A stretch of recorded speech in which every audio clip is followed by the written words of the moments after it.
Welcome to episode 1709. Ezra Cornell, founder of Western Union and Cornell University. 9 lessons. This is an outline of episode 1709, lesson 1 to 5. It's lesson 6 to 9. Lesson 1. If I have to sum up his life in one sentence, it would be no formal education, plenty of disasters. For example, he had 10 children, and 5 of them died.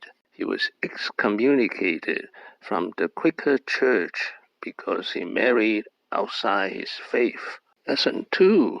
The teenage builder was actually took an interest in carpentry, and he, at the age of 19, amazed his neighbors and community by constructing almost a perfect house for his family with no formal training. So he hadn't been an apprentice as a young carpenter, really taught himself the trade, and really the envy of his community for having such fine craftsmanship.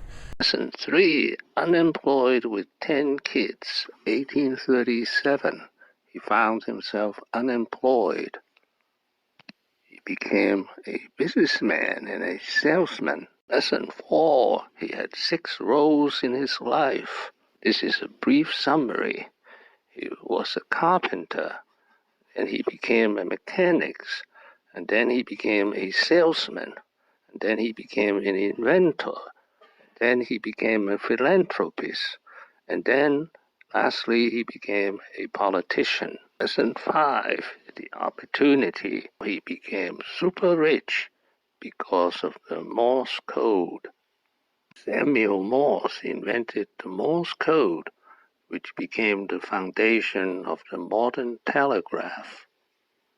Morse was going to contract Ezra Cornell to lay the cables for him. Lesson 6, he became an inventor. His original version was the cable was to be underground. Very soon, Ezra found out that that would not work, so he invented the above-ground cabling. This is a very important invention because even in 2022, we're still using above-ground cabling. Lesson 7, learn by traveling. In his 30s, he was a traveling salesman from Maine to Georgia, selling his plow. He was very poor. He did most of this by walking. Then after he got rich, he traveled to Oxford University, England, where he was inspired to start Cornell University. Lesson 8.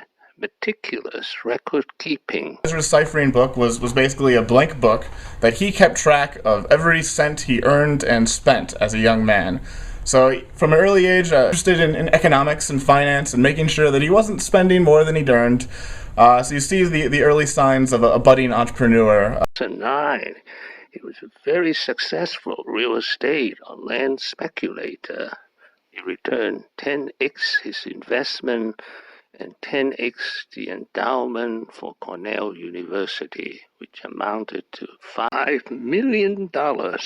Thank you for watching. Please subscribe, leave your questions and comments below. Wishing everyone peace and prosperity.